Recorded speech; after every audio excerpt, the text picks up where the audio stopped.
आत्मप्रिय धर्म बंधुओं,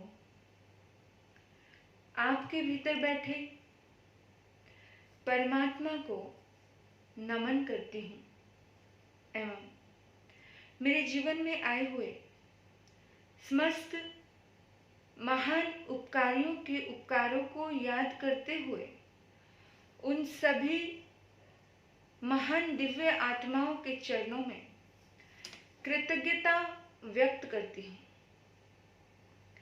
प्रिय आत्मन, आज पर्वाधिराज परपरिशन की प्रथम सीढ़ी पर हम कदम रख रहे हैं।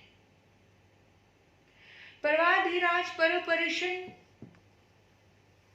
की आप सभी को दिल की गहराइयों से हार्दिक हार्दिक शुभ मंगल कामनाएं।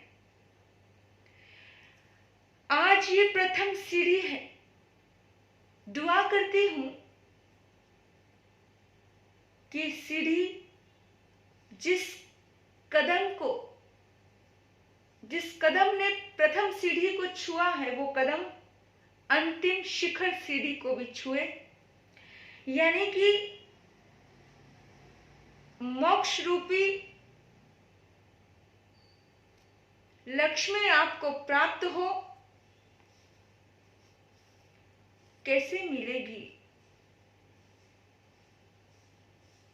मोक्ष की देवी, कैसे मिलेगी?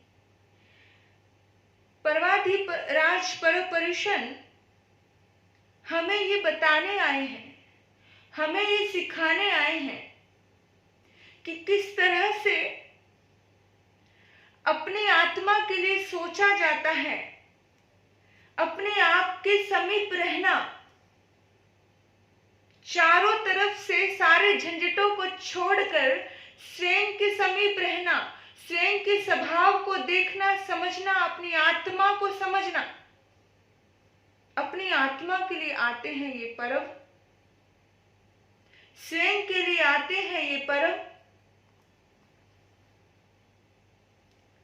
हम अपने स्वयं के स्वभाव में स्थित रहें, ये सिखाने के लिए आते हैं ये पर्व।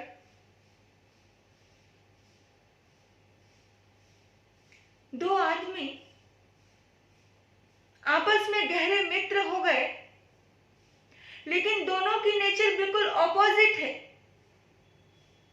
ऐसा होता है, दो लोग जब एक रिश्ते में बंध जाते हैं, बंधने के बाद पता चलता है कि दोनों का स्वभाव एकदम अलग है। सब अपने अपने स्वभाव में, किसी की कैसी नेचर है, किसी की कैसी नेचर है। अब हस्बैंड वाइफ होते हैं, उनकी नेचर अलग होती है।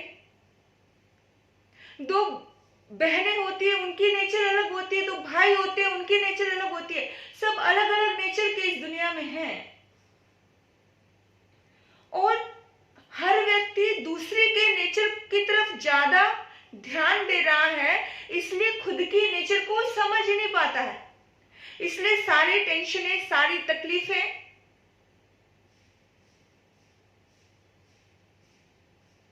एक ही व्यक्ति है इस दुनिया में जो आपको समझ सकता है।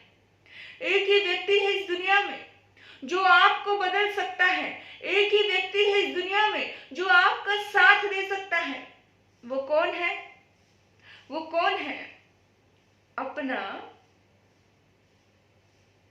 चेहरा आईने के सामने ले जाना, पता चल जाएगा कि वो कौन है। वो सिर्फ आप हो। आप ही स्वयं के नेचर को समझ सकते हो। वो दो दोस्त साथ में रहते हैं, लोगों ने देखा इनका एक दूसरे के साथ निभना बड़ा मुश्किल है। कितनी बार ऐसे होता है, ऑपोजिट लोग एकदम से हस्बैंड वाइफ साथ रहते हैं, लोगों को लगता है कि निभा नहीं पाएंगे, इनका निभना बड़ा मुश्किल है। लग रहा था कि बहुत जल्दी छोड़ देंगे, एक साथ बिजनेस कर रहे हैं, पार्टनरशिप में है।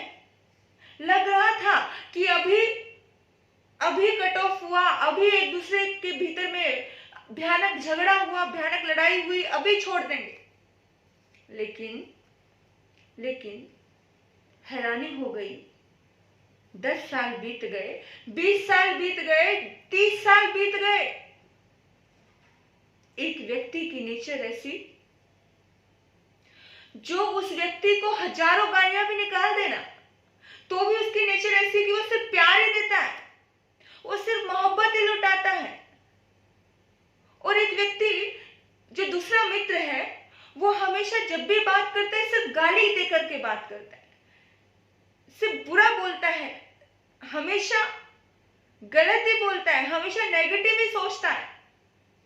अब उस मित्र ने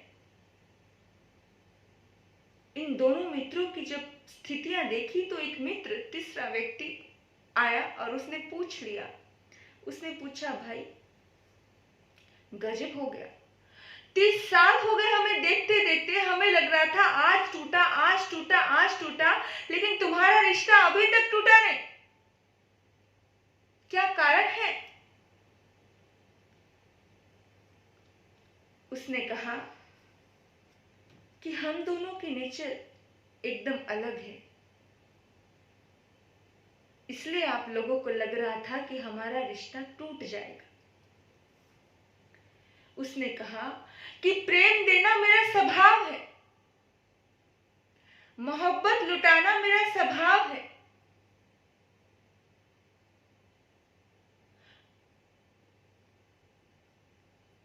I can't change my nature. मैं अपने स्वभाव को नहीं बदल सकता। जब मैं अपने स्वभाव को नहीं बदल सकता, मुझे समझ आ गया कि मुझे सिर्फ प्यार देना है, हर हाल में मुझे प्यार देना है, प्यार देना है, बस प्यार देना है। मुझे पता है कि सामने वाले की नेचर गाली देने की है, वो अपनी माँ से बोलता है तो भी गाली देकर, वो बहन से बोलता है तो भी गाली देकर, अपनी पत्नी से बोलता है तो भी गाली देकर, उसके नेचर है, उसका स्वभाव है ऐसा, और समझ लिया है कि वो नेचर ही ऐसी है। उसकी नेचर मैंने स्वीकार कर ली, और जब स्वीकार कर ली है ना तो अब कोई दिक्कत नहीं आती। तो स्वीकार में सुख है। परवाधिराज परम पुरुषन हमें ये सिखा रहे हैं कि स्वीकार करना सीखिए। आपकी आत्मा बड़ी उच्च कोटि की है। ये यात्रा आपने शुरू की, ये 8 दिनों की यात्रा है। इस यात्रा में हमें स्टेप बाय स्टेप आगे बढ़ते जाना है, और ये यात्रा क्षमा पर जाकर के पूर्ण होती है, ये यात्रा प्रेम पर जाकर पूर्ण होती है, ये यात्रा आत्मीयता पे जाकर पूर्ण होती है, ये यात्रा अध्यात्म पे जाकर के पूर्ण होती है। तो ये सारे के सारे सद्गुण हमारे भीतर में हमें उजागर करने हैं। कब उजागर होंगे? जब हम स्वयं के स्वभाव को समझ जाएंगे, तब उजागर होंगे। 3 शब्द हमें हमेशा याद रखने हैं, बहुत टॉप के शब्द हैं। इन शब्दों के बिना कोई भी धर्मशास्त्र बना ही नहीं है। 3 वाक्य, इन शब्दों के बिना कोई भी महापुरुष का प्रवचन हुआ ही नहीं है। ये शब्द है हमारे जीवन में तो अध्यात्म है, ये शब्द है तो प्रेम है, मोहब्बत है, दया है, करुणा, सब कुछ इसी में समाहित है। वो 3 शब्द कौन से? 3 शब्द, पहला है सत्य, दूसरा है प्रेम, और तीसरा है दया। लेकिन ये तीनों टॉप शब्द, इन तीनों को हमें कहाँ, कब, कैसे प्रयोग करना है, इसका हमें ध्यान रखना है। कब, कहाँ और कैसे प्रयोग करना है, इसका हमें बहुत अच्छे से ध्यान रखना है। कैसे रखोगे ध्यान? सत्य मैं स्वयं के लिए यूज करूंगा। जब जब भी सत्य की जरूरत है तो स्वयं के लिए, प्रेम दूसरों के लिए, और दया, करुणा सबके लिए। याद रखना, प्रेम, सत्य स्वयं के लिए। जब भी कभी ऐसा मौका मिला तब ये नहीं बोलना, अरे तू झूठ बोलता है, तू बेईमानी करता है, दूसरे को गलत नहीं बोलना। परवाधिराज परवादीराज परमपुरुष समझा रहे हैं, दूसरे को गलत नहीं। जब जब भी आपने कहा कि तुम गलत, तुम गलत, तुम गलत, रिश्ते खराब हुए हैं। अनुभव की बात बता रही हूं। जब जब भी हमने कहा कि तुम गलत, तो रिश्ते खराब हुए हैं। तो कभी कहना नहीं कि तुम गलत, तुम झूठे, कभी नहीं कहना। हमेशा मैं कहां पर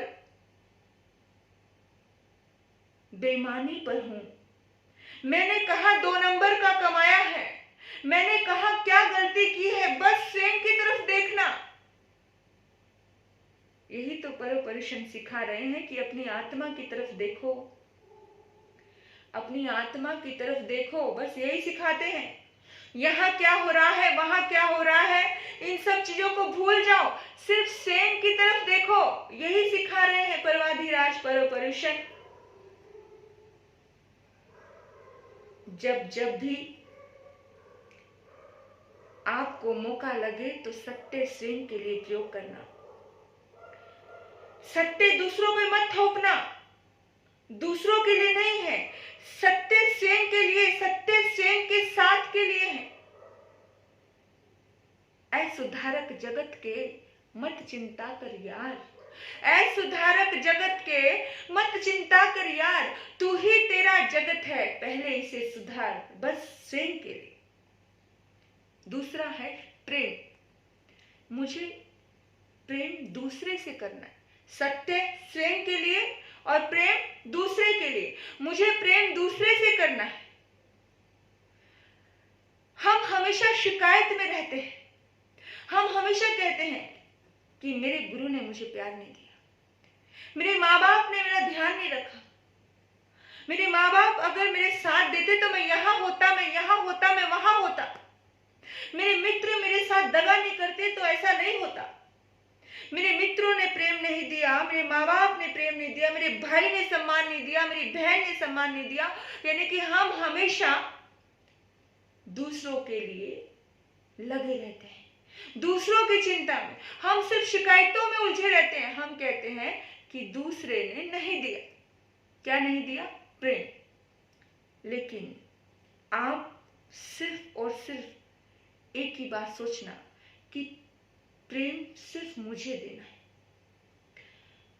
उसको देना होगा तो देगा, डिपेंड्स ऑन हिम।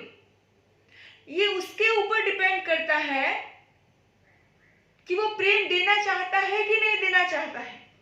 जो खुद ही भिखारी होगा वो कैसे देगा। अब तुम किराने की दुकान पर चले जाओ और कहो कि मुझे गोल्ड की अंगूठी चाहिए, तो मिलेगी क्या? जिसके पास है ही नहीं वो क्या देगा? और है भी या नहीं भी वो उसकी चॉइस है, पर तुम्हारी चॉइस है।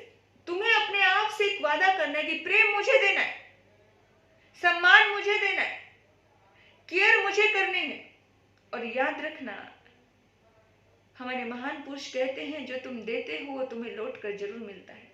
लेकिन आपको फल की इच्छा नहीं रखनी है, ये इच्छा रखनी ही नहीं है कि आपको मिले, आपको सिर्फ देना है, कर्म करना है। फल की इच्छा, गीता में भगवान श्री कृष्ण ने कहा कि कर्म करते जाओ, फल की इच्छा मत रखिए। फल की इच्छा रखने से दुख होता है, उम्मीदें रखने से तकलीफ होती है। और एक बात ध्यान रखना, ऐसा हर एक सुलझा हुआ व्यक्तित्व करता है। जो टॉप लेवल पे पहुंचे, हर किसी ने यही किया, सत्य स्वयं के साथ और प्रेम दूसरों के साथ, यही व्यवहार किया, तभी तो आगे बढ़े।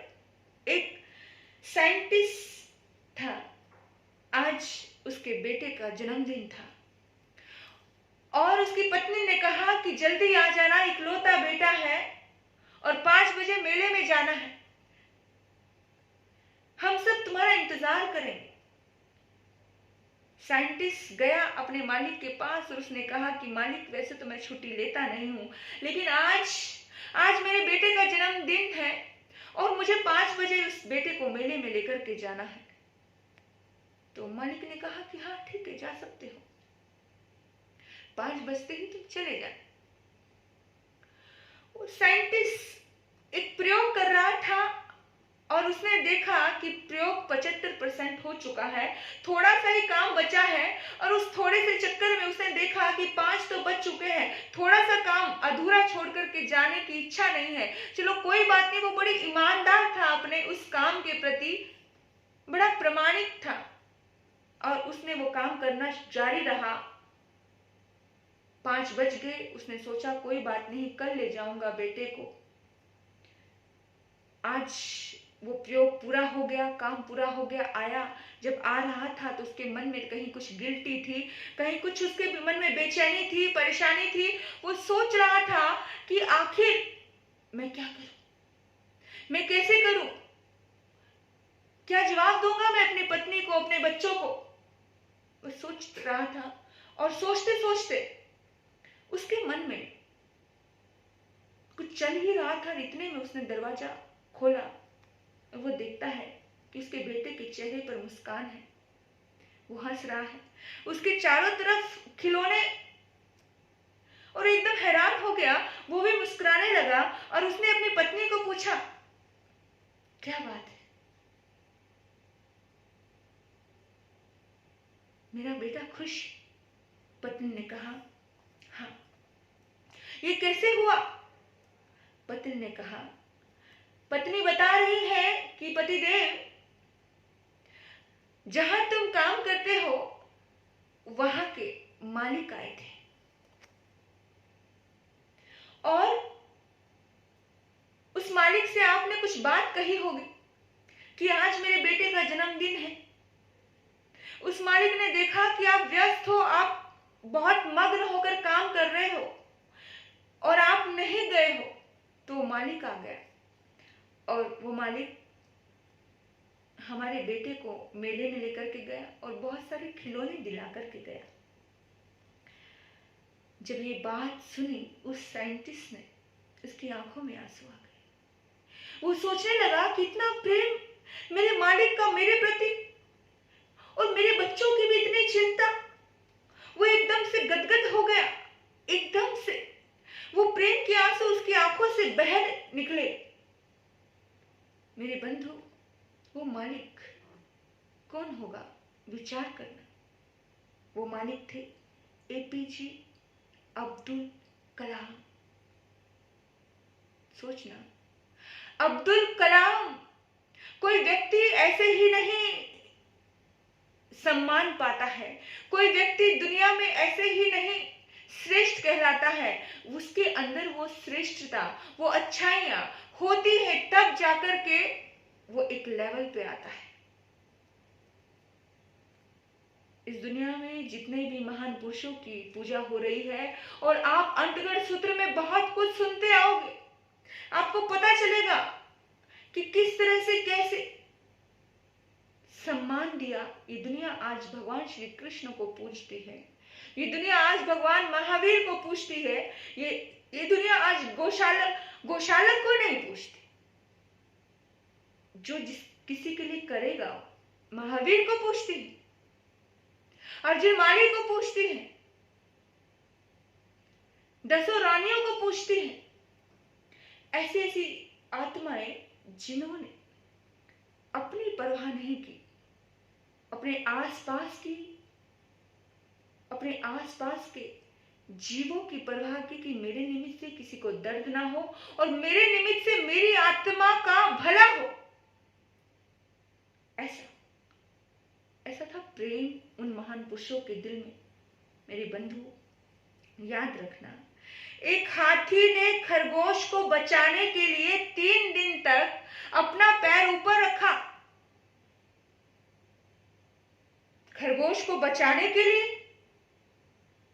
आपको लग रहा होगा कि उसने खरगोश का भला किया, लेकिन नेवर, उसने खरगोश का ही भला नहीं किया, उसने खरगोश से ज्यादा, कई गुना ज्यादा स्वयं का भला किया कि एक हाथी अगले ही जन्म में महावीर का शिष्य बनने का, एक तीर्थंकर के शिष्य बनने का पुण्य एकत्रित कर लेता है। एक महावीर की शरण, वो हाथी राजकुमार बनता है। राजकुमार के बाद वो महावीर का शिष्य बनने का बहुत बड़ा सद्भाग्य प्राप्त कर लेता है। क्यों?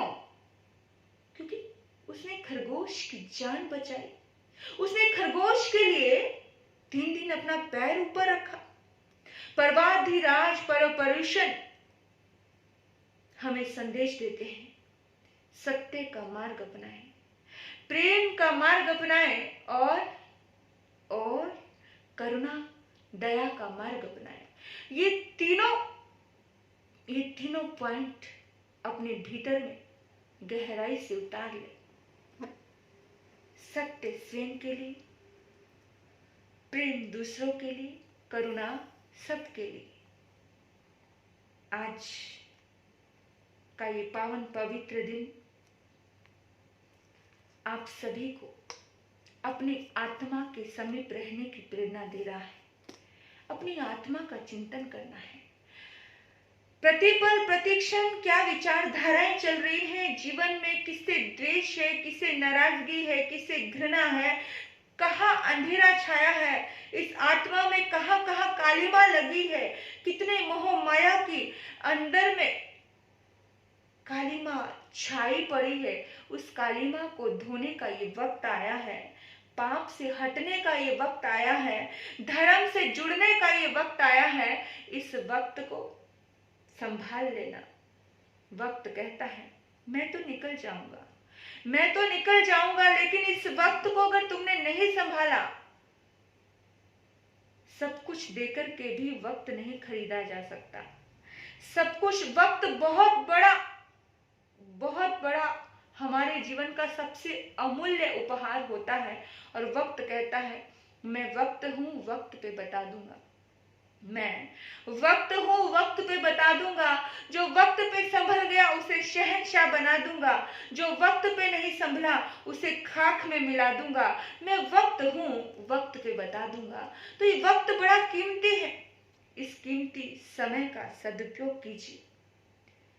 प्रति पल प्रति क्षण अपने आप को, अपने वैर विरोध को शांत करते हुए निरीक्षण करें अपनी आत्मा का कि कहीं किसी से नाराजगी तो नहीं है, कहीं किसी के प्रति द्वेष तो नहीं है, कहीं पर कुछ अग्नि भड़क तो नहीं रही है, कहीं पर ज्वालाएं धड़क तो नहीं रही है।